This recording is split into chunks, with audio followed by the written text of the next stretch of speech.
Hey everybody, welcome back to another episode of Opti TV at the lake.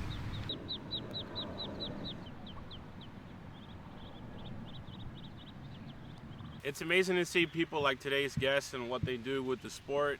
It takes a lot of people, a lot of work to come together and bring a sailing program to be functional and viable. Today's guest is Hillary Oswald, the youth director of the Youth Sailing Foundation of the Palm Beaches and the Palm Beach Sailing Club. So let's see what she has to say about what it takes to bring a program together, make it successful, and grow.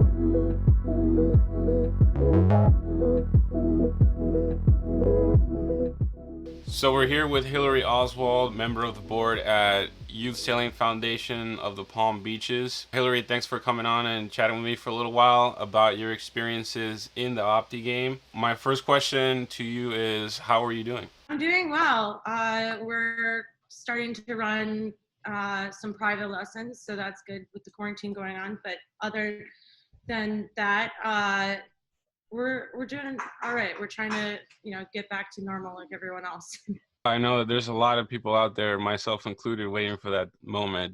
Here in Miami recently, they just announced that we're going to get back out on the water. That's great news. Hillary, how did you land into this crazy world of youth sailing? It was funny. My husband, he races sailboats, and he had a job that took us to Newport, and we always knew the Palm Beach Sailing because we're up in Palm Beach County, and so we always knew that club was there, but our oldest wasn't old enough yet, and so Connecticut Yacht Club had a junior program where they had 2 kids in an Opti, and so we did that, and she had fun, and so when we got back, she was finally old enough because her birthday's in July. We signed her up for sailing, but we didn't realize we signed her up for race team, and before you know it, we were full on, and she was into it and loving it. Well, talk about diving into the deep end right away. Is your kids learning how to sail through racing, kind of how you got into organizing? It wasn't the first year because I think we were still just like, what are we doing? Like just taking the lead from the coach, on what we're supposed to be doing and how the kids would rig and all that. But then it was when I saw the green leader kids, so scared and timid on land, and then they'd get out on the boat and they were just so confident, and I mean they weren't always collected, because they're green fleeters and terrified, but you watch them grow, and I just think that it's such a inspirational thing to see these kids' character come out and be stronger and more confident, and I think that's a really good life quality, and I just decided that I wanted to help more kids do that. So how did you start? Did you start at the Palm Beach Sailing Club or at the Sail Newport where you originally got into sailing? So we started at Palm Beach Sailing Club, and then that summer we went up to Newport again, and that's where we started at Sail Newport, and that's where we met Yogam. Yeah, after that we just kept going back and forth. I mean, it was just such a great experience to learn in 2 different places than it was to take a summer off. The kids loved it, so it was good. Well, it does sound like fun. I think that the magical time for youth sailing is in the summer where kids are most exposed to it, because most of the country is pretty cold from October till the spring. Now, to kind of switch gears here a little bit, Hillary, where are you actually from? I am from Grand Rapids, Michigan, born and raised. Actually, East Grand Rapids, to be specific. Did you learn to sail there? Well, okay, so my dad had a Hobie, and I learned how to capsize there. After a while, I just got on my grandpa's, sailing. He didn't have a dinghy, he had a yacht, you know what I mean? And I preferred that more than, flipping. So you actually didn't get into sailing until you were much older. Yeah, until my kids got into it, really. Like yes, I'm married to a sailor, and our first date was on a sailboat, and we flipped over. And I was like, flashbacks from when I was a kid with my dad. But I've gone out with him a couple of times, but I've always had this like fear of tippy boats since I was a kid. And when my kids started doing it, I was like, well, I mean, if they can do it.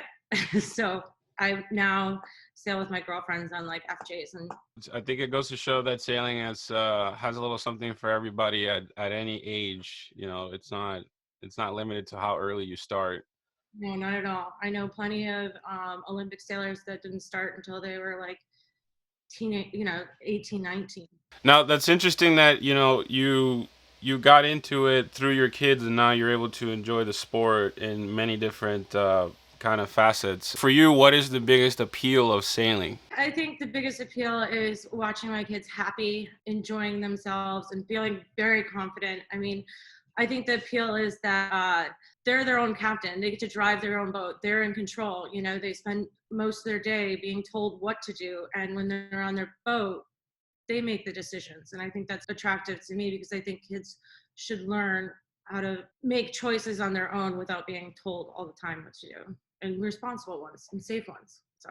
Well, I definitely agree. I've seen what sailing can do for kids from day 0 to day 1,000. The ability to go out there without mom and dad and have to kind of figure it out does a lot for, like you said, a kid's confidence. But it's different when they're your kids than when they're someone else's kids, and there's a lot of them. For you, being involved with a youth sailing foundation and a sailing club, how do you coalesce that into a functioning program? Well, the number one thing is that they need to have fun.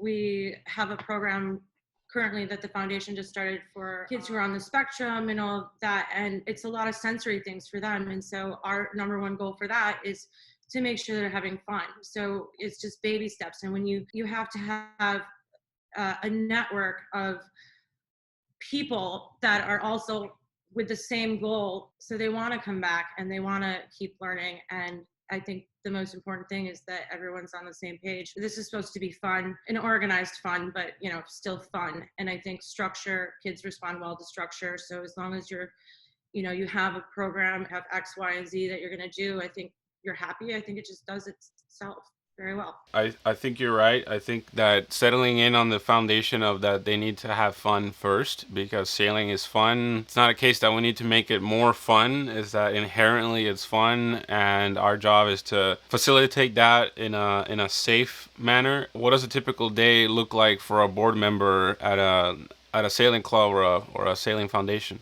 For me, I'm on the board of the Palm Beach Sailing Club, a board director for youth sailing. So I'm basically the one that advocates at the board the needs, for all the kids and the equipment. I'm also the vice president of the Youth Sailing Foundation, and I try to marry the two. So when I'm at the club, I'm constantly checking, the youth sailing boats and making sure that they're safe, and asking the coaches their feelings. I try to be a liaison between the board and them, to make them feel more comfortable about opening up and really getting down to like what's not working and what is working. And so I think that really helps. And that's kind of what I do. Well, it's definitely an important job because, oftentimes my experience as a sailing coach and as an organizer, my point of view is sometimes not translated properly to the board in their language, because as we all know, boards have their own language. They like the word no. Well, I think the word no is important as well. Opti coaches sometimes don't do the best job of communicating, Yeah. so I think, having a liaison is necessary in any kind of program, especially if you're working with professional, coaches. In your opinion, like, what do you find to be the hardest part about organizing a sailing program? Finding the right coaches, Really?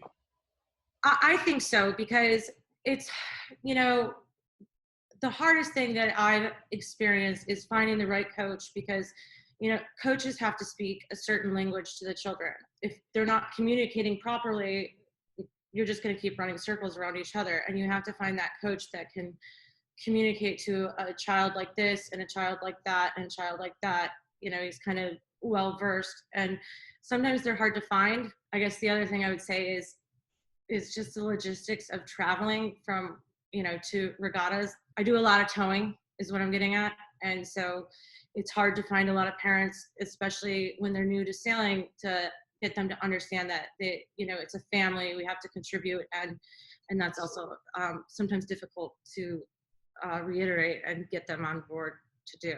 What do you think that the Opti class could do to help facilitate those needs? Because I think that you've touched on a point that a lot of programs out there, struggle with, and I don't think a lot of people realize the kind of work it takes to get kids out sailing and especially competing in a regatta. Is there anything that you think the class could do to help facilitate that? You should start with your club and communicate with the parents in the beginning with just educating the parents. I mean, I'm always offering to teach them how to tow boats. It's, not too difficult, thank God.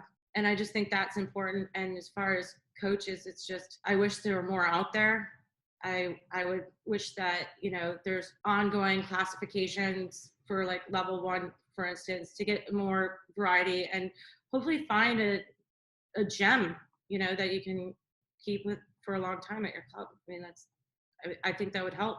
The more people that can do it, the better. Right. Well, I think that's interesting to point out. U.S. Sailing and the Opti class in the U.S. Do a lot for the sport and do a lot for the participants. But there's a lot to be said about the kind of training that they offer for support personnel, and support personnel doesn't just mean coaches. Right. You just mentioned how to properly tow, how to properly store, how to find coaches, a resource to find coaches. I think that's changing though, with sites like Sail One Design and places like that. But this is a sport, and this is a sport that's trying to organize itself to the level of, say, like hockey or soccer, U.S. soccer, to that. So, within your sphere, how are things changing that, clubs are connecting more and there's more resources out there? Is there a change? The longer I've been in this, the more I've started. I mean, I always knew it in the professional level that it's like a family. Everybody knows everybody, and the support is great. And I think when I first started in with my daughter, there was a bit of a disconnect between the parents and the other parents and support and all of that. And as we've moved forward, you start realizing, we're all in this together. Let's, figure it out, work together. And I think that's important. And that's what's really helped, is that, you start advocating that we're a team. It's not just your kid and you go, it's a team. And the coaches have been really good about pushing that. Yoakum's been amazing. I mean, I've run into it at Palm Beach Sailing Club where, we go this way and then there's a disconnect because of a different coach or whatever. So then, you have to get back to that. And so I think it's getting better. I mean, I offer to teach towing lessons. So to strangers even. So I think the more open parents are about learning and helping, the better we'll get. I think that's true. If the shift for, Opti sailing in particular is from, that's my kid out there to that's our kids out there, kind of helps strengthen the community and provide some of those resources that, are needed. But, for you with 2 daughters in the sport, both daughters sailing Optis, what does that travel schedule look like? Well, I already forgot to mention that I come down to Miami every weekend. But it's busy. I like it. I like being busy. This is probably the longest we've sat still in a really long time, actually, like not going somewhere. It feels awkward. We usually, there's probably a regatta every weekend during or practice. So we're either traveling to I don't know, St. Petersburg or Key Largo or Jensen Beach. And then, if there's not a regatta, then we're traveling to Miami on the weekends. And then during the week, they're at Palm Beach Sailing Club sailing, which gives me time while they're out on the water to do the things I need to do at the club. In the summer, we drive up to Newport, and and we train with Yoakum. And so I think it's like 4 days a week. And then plus regattas, we're traveling to, like last summer, we traveled to Michigan, Canada, twice, I think, and then in the Cape. So we did a lot in the Cape too. So we did a lot of traveling, but we enjoy it. I mean, wherever we go is like a new adventure. And we've started collecting vintage cameras. It's fun and we enjoy it. And we get to see a lot of places that we probably wouldn't normally go to. And we like doing it. So do you think the appeal for a family that's maybe getting, their kids into Opti sailing and thinking about traveling is that, this bonds you as a family, creates memories, and like you said, gives you the chance to see places you maybe wouldn't? It's a great way to explore the United States.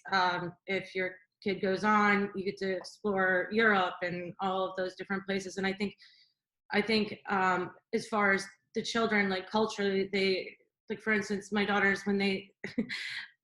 Cadence, when she sails with the Canada team or whatever, the British team or whatever, and she's like, Mom, they have the funniest accents, and it culturally, I mean, she without fail every time says it. It's hilarious. But I mean, it's exposing them to different types of kids. And the other benefit is that because we travel from the north or from the south to the north, back to the south, a lot of their friends come from the north down to the south to some of the bigger regattas. So they have nice little reunions. And I mean, they talk all year round, even though they're not seeing each other because they're thousands of miles away. But it really starts becoming that community that I was talking about, which is really nice. And you have a lot of support from all over the US. And I think you can't get that in school. I think you're right. I think that, this particular sailing class, the Opti, more than anything provides for an opportunity for kids to create, lifelong relationships. And let's face it, for their parents as well, the kids are out there sailing and they're making friends, but we're also doing that and creating a community. So I always find it interesting that I run into somebody everywhere I go. I don't run into somebody that I know through the sailing world. Speaking of, running around the country, you're also a photographer for, a polo photographer. How do you balance a professional job and then all the needs of, your kids in sailing and everything else that you do? It's been harder, but I just narrow it down to certain things that I know, because I sell my photos to magazines and I know what they want. So we just kind of negotiate a schedule that works. And if, let's say, a regatta gets canceled and I can make it to one of the games, then it's like an extra bonus. If I'm not shooting at polo, I'll shoot sailing. So, I mean, I'm still shooting, so I'm happy. Well, I think any photographer would be, but what is it like to photograph an Opti regatta? It's funny. I like to be out there on a heavy wind day because it makes for the best photos. Kids are hiked out further, they're surfing waves, and it just makes for a much more interesting photo. Like, I mean, for example, like the one behind me, it's much more dramatic and more exciting. Right. I have a very long lens, and I usually try to find somebody who's willing to get really close to the kids so I can fill the frame up. It's a lot of, like, it's the best way. I try to catch who I can. And I mean, I'm sure I missed some, because I think the last regatta I shot, there was like 200 some kids there. And I mean, I came out with like 1,000 photos. The other challenge is with a long lens, I tend to get seasick on those really windy days because, everything's like this. It's hard sometimes, but it's worth it. The kids love it, the parents love it, and I love to do it for them. Maybe you can relate to this. Is I think a lot of parents sitting on shore wondering what the heck their kid is doing out there, and being able to have that one, memory or capture, I think means a lot to them. I really do appreciate that the parents, and I'm sorry, I do go out and I like to see my kid also, but I appreciate that they have to be on shore because it also separates the parents from the coaches, and you don't have that soccer mom effect while they're racing. I think that helps the kids grow in sailing, just the separation of the parents on shore. So yes, it is nice to provide something for them, but I also appreciate that they're not out on the water screaming at their children, because I've seen plenty of parents do that, and it's very disappointing to me.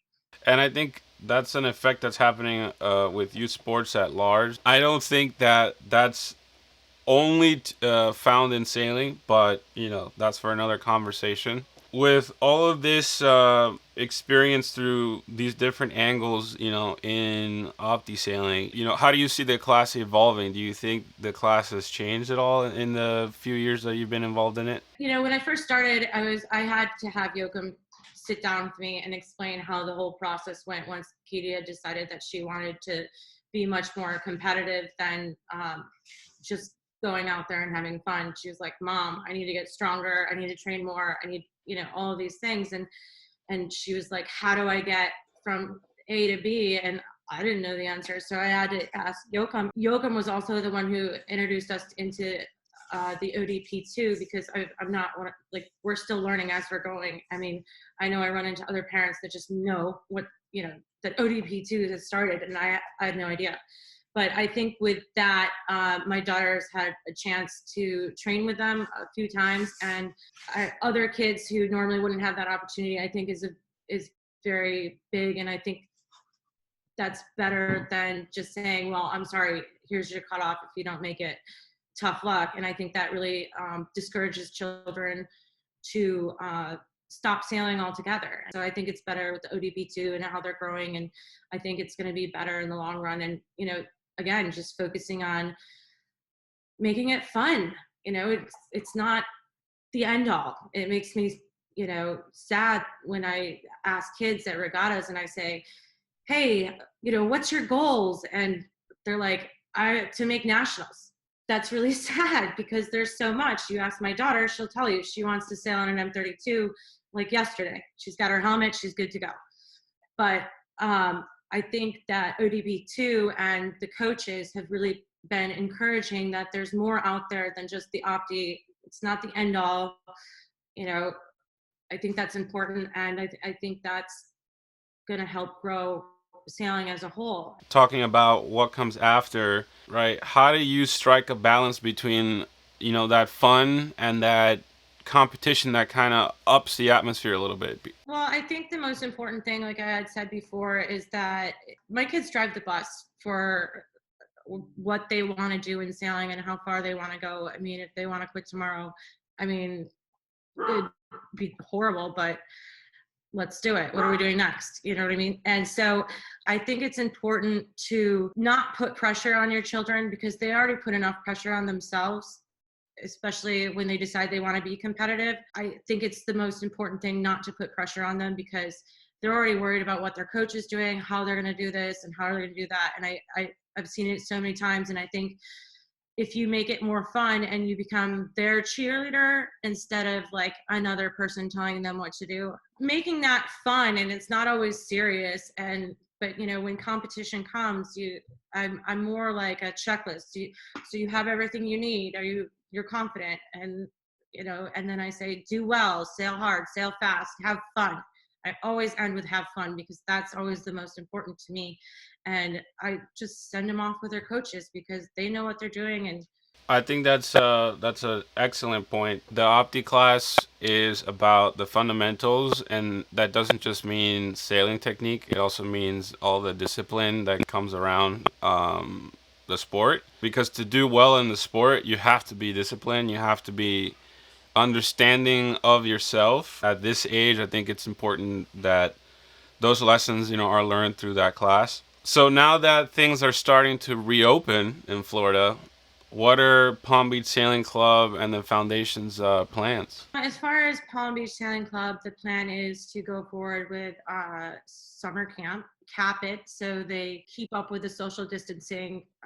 They are offering private sailing lessons right now. There's also the 49ers Olympic team is at the club right now training as well, because they can't train in Miami currently, and once they got here, they liked it so much they decided they're just going to stay until they can go to Spain, which is really great because it's good for the kids to see, like I've been talking about, that there's more outside of Optis. And I think it's important to see that you can go to the Olympics, just keep working hard at it if that's what you want to do. That's what my daughter wants to do. She trains hard every day of the week, to get better, and she sails in 3-4 different boats, and she doesn't really care what boat she's in. She just wants to be in a boat. And I think that's really great. What's going on at the club is that the kids are seeing this. They're going out in their, the FJs and the 420s and the Hobies, and just going out and sailing. And I think that's great. As far as the foundation, we've decided to scale back. We have an annual gala. We're a really young foundation. I started there 3 years ago, and so this will be our third gala, and it's our major fundraiser. But we wanted to scale back the gala. We want more of the funds, because you know how galas work. Like, it costs money to make money, and we just decided to make it super simple. So everything that we get in goes right to the kids, instead of paying off the vendor and all of those things. So because we anticipate that if camp does continue, one of the things we do is we provide financial support for kids who want to go sailing, but it's financially challenging to do so, because sailing's not cheap. We just altered our application to say, has your income changed? How? Because of Corona. And if that's what the issue is we are opening our doors to offering financial assistance for those parents as well, because our main goal is to get kids out sailing. That's huge. So we are reaching out to a lot of donors and potential new donors, and trying to get more funding so we can offer hopefully even more to those kids that parents were affected by the virus. Hopefully we get a lot of kids. That's the goal at the end of the day. Well, I think you will. There's a lot of people at home that just can't wait to get back outside to the things that they enjoy, and there's a lot of kids out there as well that I think are going to be discovering sailing for the first time this year. Sailing is the original social distancing activity. Yes, it is. Hillary, I think our time is up. I want to say thank you so much for coming on and talking to me for a little while. I think your perspective adds to the picture, in the Opti class. There's a lot more that goes on behind the scenes, so thanks for sharing that with us. Be well, and hopefully we'll see you sooner rather than later. Yes, thank you.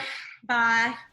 So what did you guys think? We thought the chat with Hillary was pretty enlightening. It takes a lot in order to bring all these different pieces together into the Opti class, especially if you run your own family and you have sailors in the sport. I think that the passion and the difference it can make in a child's life can empower and maybe motivate some people into making a difference of their own. If you ever hear in your local sailing program that there's a need for volunteers, don't be afraid to step up. You can make the difference in a lot of kids' lives. We'd like to give a special shout out to Professional Boats for sponsoring this video. If you're in the market for a new coach boat, make sure to check out their page down at the link below. And as always, if you want to keep seeing more Opti content, make sure you like and subscribe so you can keep seeing Opti TV. This has been Alberto. See you next time. There's a duck right there.